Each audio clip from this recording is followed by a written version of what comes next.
Hello and welcome back to another episode. When we left off, we were at war with the Seban Interplanetary Administration and the Commonwealth of Man. We are making pretty good progress. Our war goal is actually to vassalize the Seban Interplanetary Administration completely, and we are progressing rather nicely along that path. And we can see we landed in combat with his station here and a few of his ships.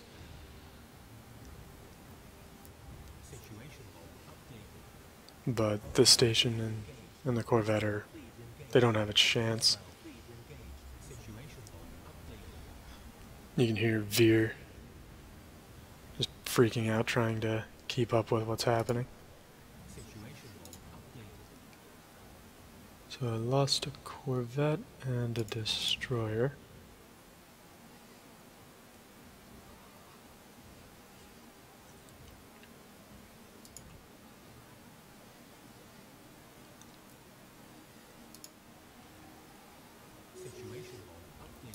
And let's see.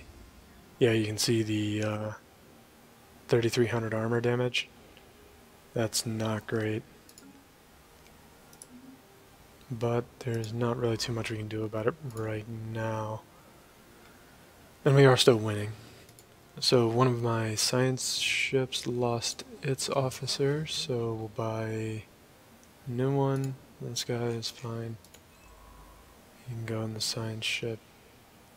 He should actually be in the one that's exploring since he has the anomaly discovery chance. So where's he at? There. And this science ship, which is just assisting research, can work with the one I already had.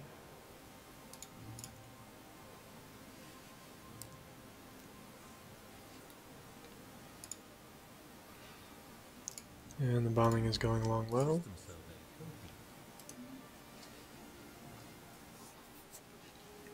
And you can see the check mark for the fleet here.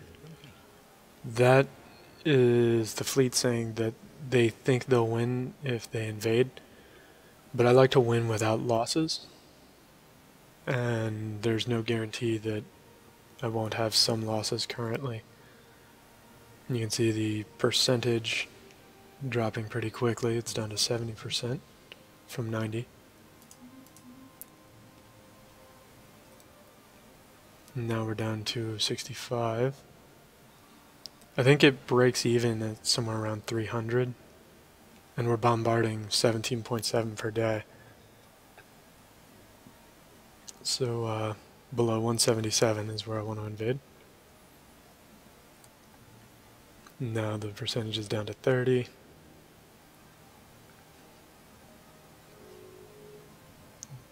Alright, that's good enough. You can see now I'm racking up increased damage very quickly.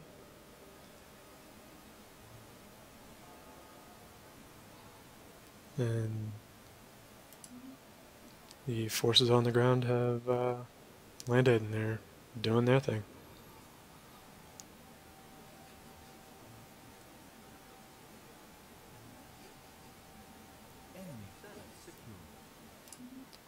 Alright, so next what I want to do is run up to the Commonwealth of Man stuff.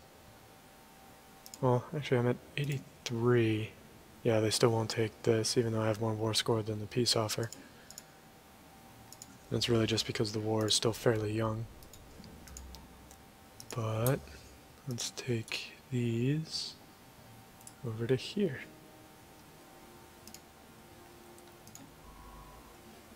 And this is the one auto-exploring. Doing his job, kinda. I'm not sure how the auto-explorer chooses what it wants to actually work on. It seems to pick fairly arbitrarily. But that's alright. It'll eventually get around to everything, and that's the part that really matters. And we're actually going to be able to start terraforming. I don't think I terraformed this planet yet. No, I didn't.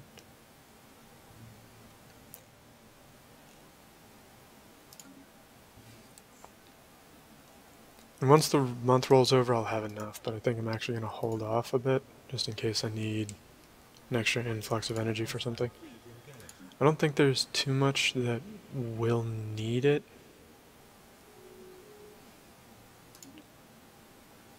Yeah, see, the Commonwealth of Man stopped guaranteeing the little guys next to me.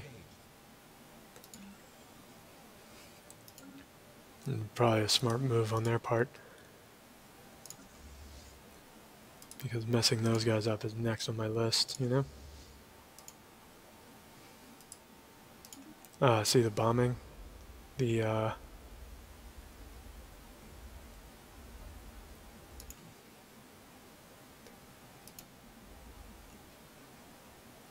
yeah, see, they're already fighting. And they actually have cruisers already.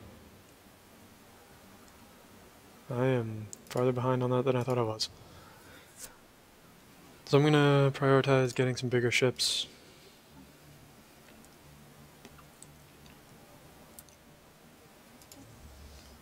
What is this guy fighting? Oh, mining station.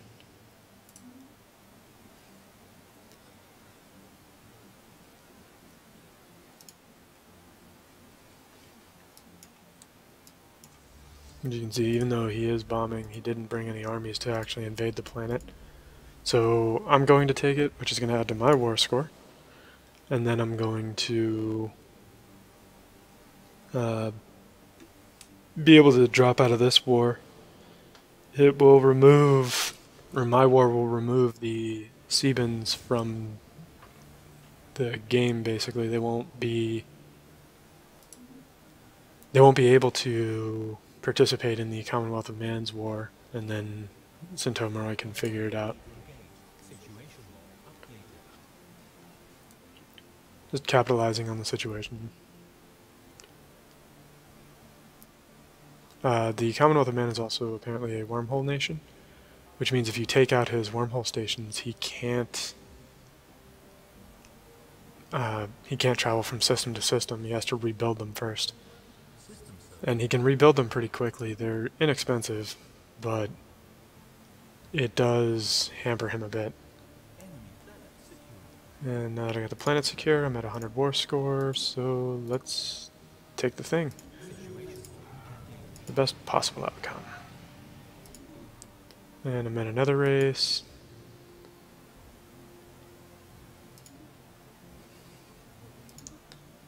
And these pop-up spams, they can happen sometimes. Met like 6 people all at once.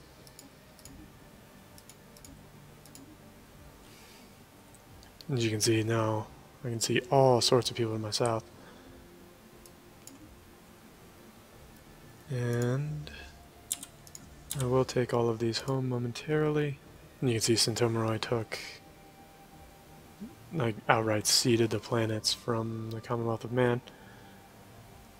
Actually, what I'm gonna do is, because this is contested territory, it's not owned by any one person, he can't stop me from traveling through the space. And so I'm going to move into position, liberate and vassalize this guy, because I can do that.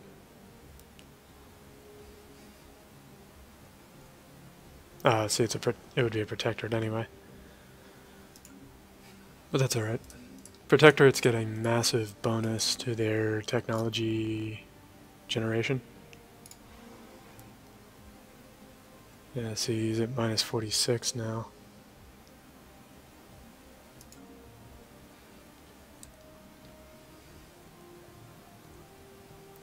And he still has a defensive pact with Sintomaroi, and I don't really want to fight Sintomaroi right now. Especially now that I know he has cruisers. Cruisers, if they're built right, I'll have a hard time dealing with them with my fleet.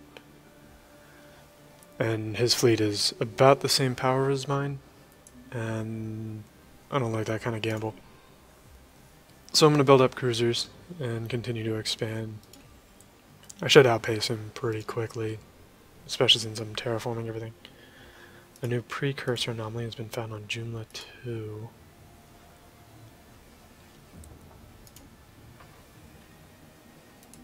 And some other people fighting. And have him go do that. The new precursor anomaly that just popped up is a relatively new addition. The developers realized that people were very, very rarely able to actually complete the precursor chains, and the precursor chains are fairly interesting. So they decided to allow people to they created events that will cause you to get intermittent anomalies that you can use to complete your precursor chain. So this is an interesting thing that I haven't been able to show so far. So when you're establishing war goals, you choose what you want, but you also choose who gets it. Like, I can liberate this planet for the Seban Interstellar Administration. I'm not going to, but I could. So if you're actually working with someone, especially if you're working with another player, you can give them things as war goals. But I'm going to liberate this planet and make them a protectorate. And you can see now that my fleet is in orbit, I'll go ahead and declare war. Yeah, this poor guy never had a chance. Also, an important lesson to learn, I think.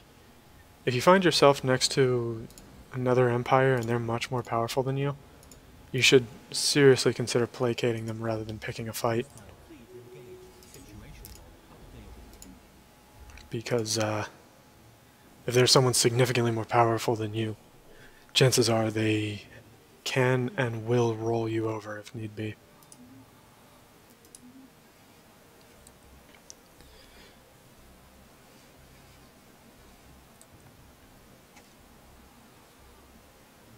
And my transports think they'll win, but I'm going to wait for the bombing to get a bit more significant.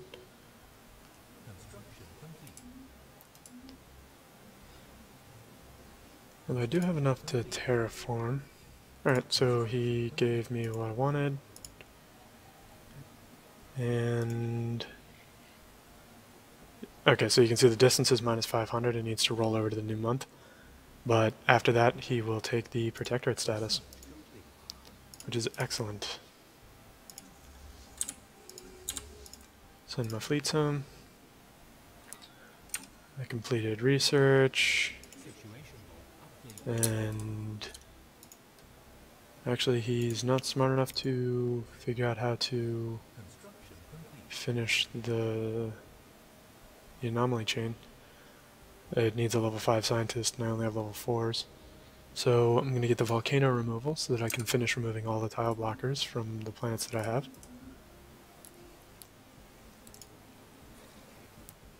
And he is still not having it. That's alright, I basically will be controlling everything around him shortly.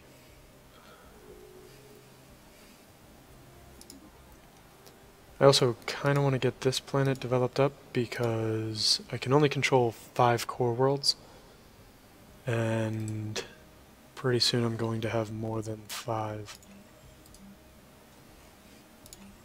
Power plants. See, I'm already producing 17 food on this planet, and it only needs 19. When I get these two upgraded, it'll be done.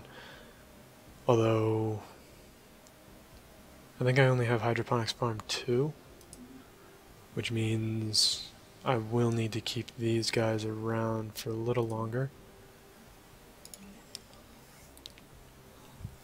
But the planet is coming along nicely.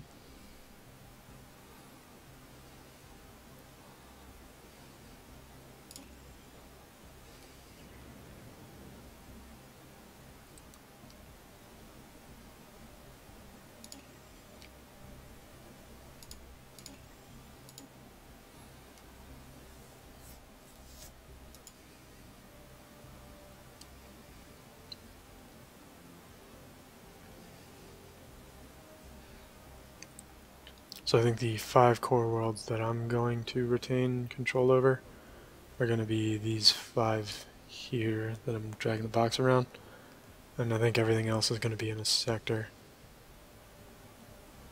or well, 5 core systems. If a planet, or if a system has multiple planets, you can have control over all of them without going over the cap.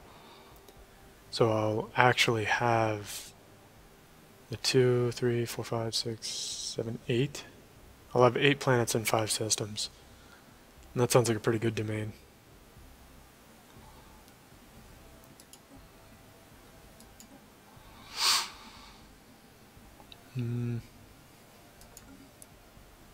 Yeah, I'm not too worried about that. I probably should get some of this research done now.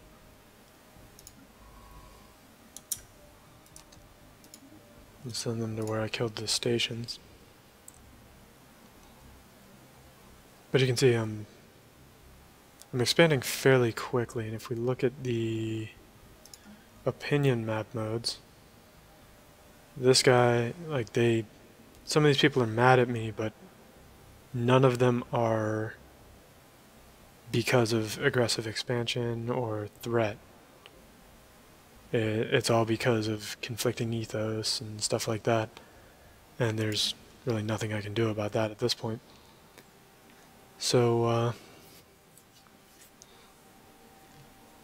due to the vassalization and soon-to-be integration, I'm able to expand quickly without people getting all angry about it. So the next big part of what I'll be doing is the integration part, which 2270 is when I can start it with this guy. And kicking the speed back up, of course, because I'm at peace, and there's no need to be playing slow when I'm at peace.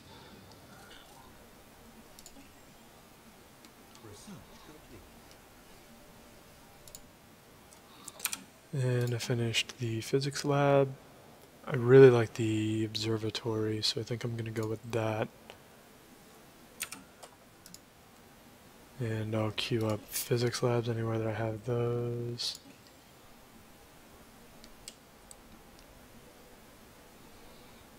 Like I was saying, science in the long run wins games. Having higher level technology, bigger ships, better equipment, stuff like that is a tremendous advantage. I should actually consider terraforming and colonizing this savannah out here too, so I can get rid of that frontier outpost, but I'm not having any issues with my with generating influence, so I don't need to worry about it too much.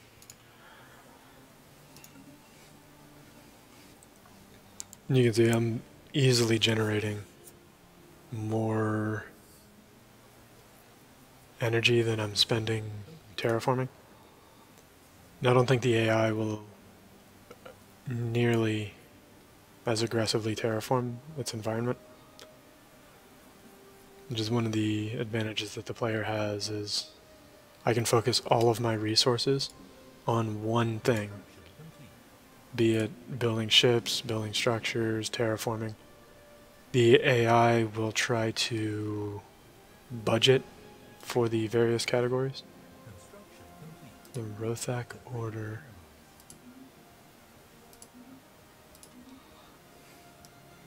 Oh, okay. Centomeroi just started guaranteeing the Rothak order here, which is alright. He's probably planning on trying to vassalize them, which is acceptable. Centomeroi and we get along fairly well, actually, because we have a lot of trust from the non-aggression pact. Right now, I think we're actually in a defensive pact. Yeah.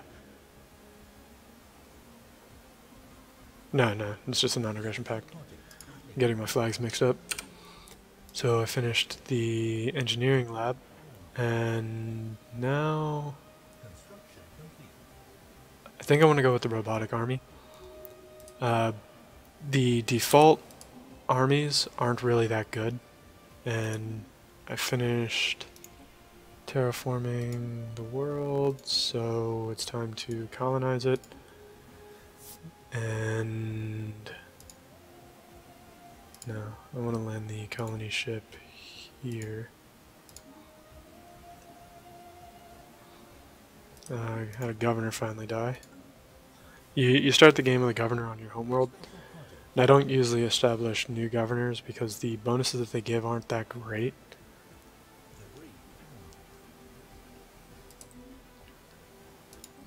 But the game gives you one for free, so you might as well take advantage of it. Let's see, that planet's not terraforming yet. So as soon as I get enough, I'll start react terraforming.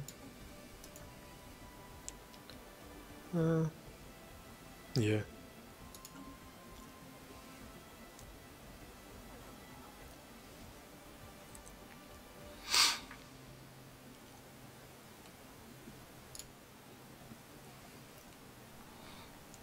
And I need to upgrade to my new engineering facilities anywhere that I have them.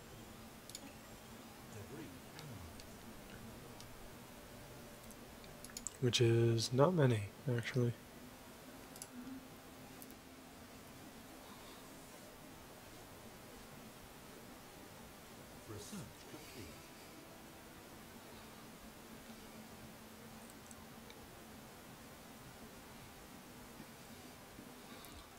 And what I actually completed? Oh, the volcano removal. So now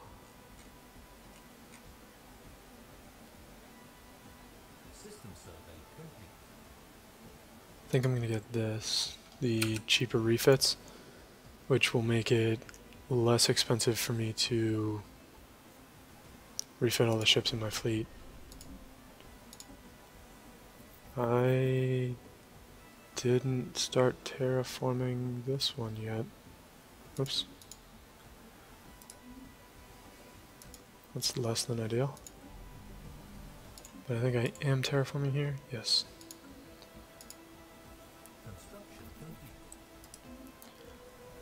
So let me give one last little bit of construction on this world.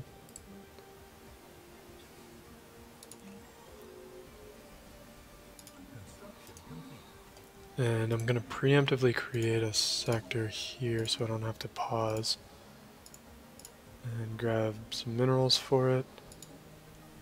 And so now the way sectors behave you can kind of control. I don't want it to build military stations. But sectors don't necessarily manage anywhere near as well as a player. But you can generally help them out by giving them some extra minerals and whatnot, and they will do a passable job. You can give them quite a few commands actually too. You can choose their focus, energy credits, research, industry. I like balance to just kind of, the sector will try to give me everything, and that's more or less what I want, is everything. And now this planet is colonizing. So I'm going to switch that hotkey. Yeah.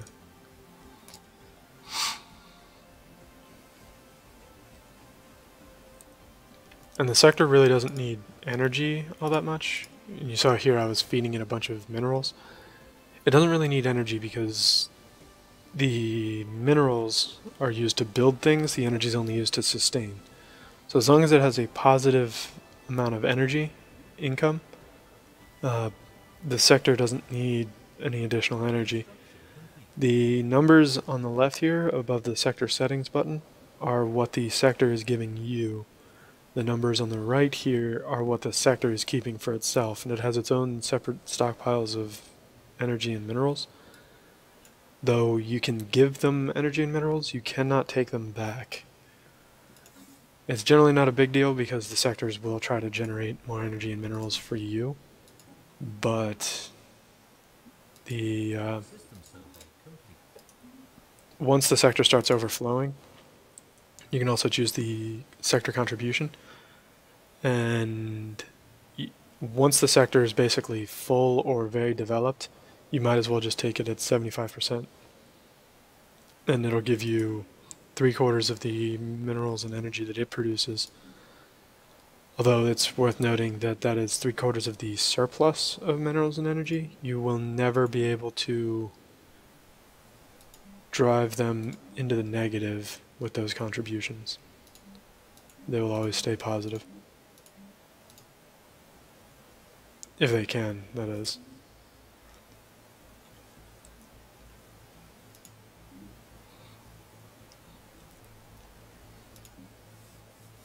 And because this planet was terraformed, you'll notice it got all of its tile blockers removed.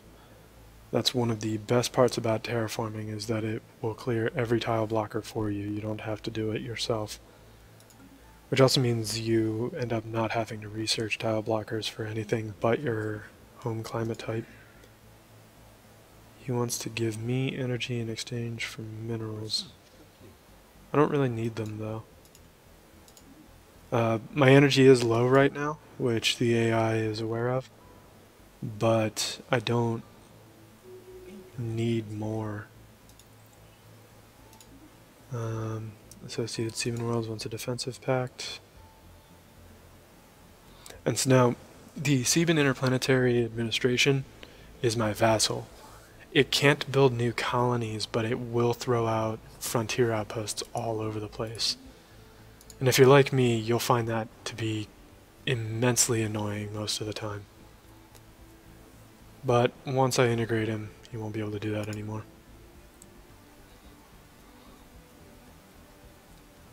However, that does mean I think I want to terraform here next. I don't like keeping frontier outposts any longer than I have to. So one of the things I'm going to end up doing is building a frontier outpost down here to grab these two worlds, but I have to terraform them. So I will save up a bunch of a bunch of energy, run down, start terraforming, and just keep the outpost until colony ships land.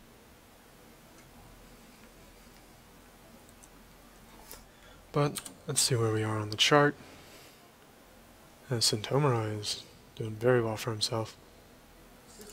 You can see he has 118 population on 9 planets. I have 73 on 6. So the fact that I'm keeping up with him for the most part is actually pretty good. I don't remember. No, I didn't get the next level of spaceport. As soon as I see those, though, I am going to be getting the new levels of spaceport and trying to get the bigger ship classes. My endgame fleet will probably be composed almost, if not exclusively, of battleships and cruisers. Mostly because they get the heavier armament, they get heavier armor, they're just more useful. Most fights, I may not even lose ships, and if I do, it'll be a couple of cruisers more often than not. This planet I'm feeling pretty secure about. Though the one good thing about Seban doing what they did here is that they have taken all of the space, or well, most of the space around the associated Seban worlds. Damn it. Alright, so here's what I'm gonna do. I've got...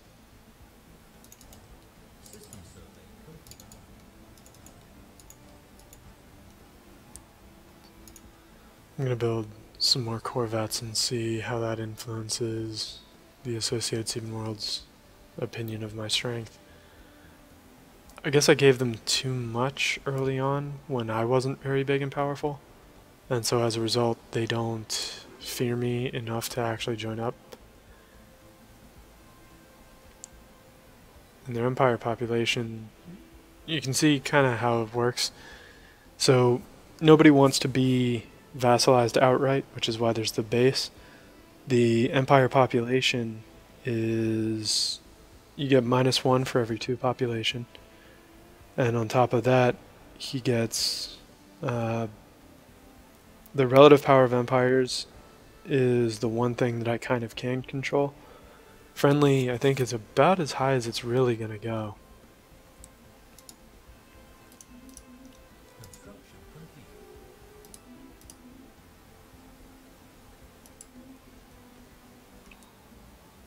Yeah, if he hadn't gotten the defensive pact with Sintomaroi, I would have already broken off the non-aggression pact, the guarantee, and be planning on attacking him to vassalize him as well. And I just missed the new year. I meant to pause it, but I'm probably going to be missing that pretty often. Now this is nice. An Alpine world way out there. I kind of want that, but I don't really want to stretch myself out like that. I will get the game running as quickly as it can. Grabbing the final tier of those. Hold on, I need to slow this down so I can take a look. Stone Age primitives. Well, they're gone now. But why is the habitability only 60%? Oh, because I terraformed it to the wrong one. Awesome.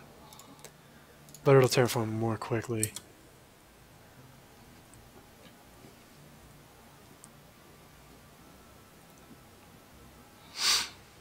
But that is a pretty big waste of time and resources.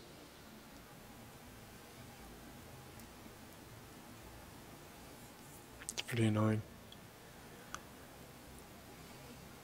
But I've got several terraforming projects going. I've got a few colonies establishing. Build this spaceport up. Oh yeah, that's right. I now have the engineering bays as well.